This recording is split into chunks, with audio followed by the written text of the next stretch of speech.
Welcome to the Slop Farm. Enjoy the video. In this video, I will explain how to play Fortnite keyboard and mouse on Xbox.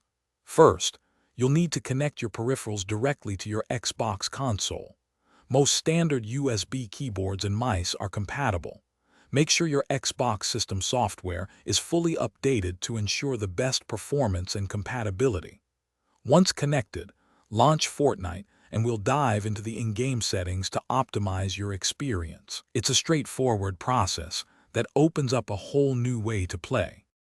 Connecting your gear is quite simple. Just plug your USB keyboard into one of the available USB ports on your Xbox console.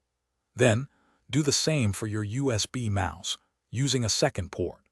If you're using a wireless keyboard and mouse set that shares a single USB dongle, simply plug that dongle into any open USB port.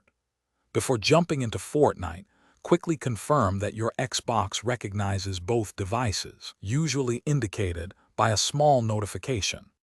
Once in Fortnite, head to the Settings menu and navigate to the Mouse and Keyboard tab.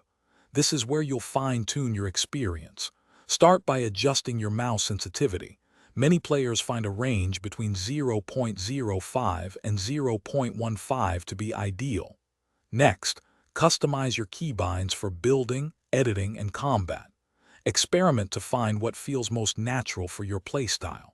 Also, ensure Controller Auto Run and Controller Edit Hold Time are disabled for optimal keyboard and mouse control. To truly master keyboard and mouse on Xbox, consistent practice is key.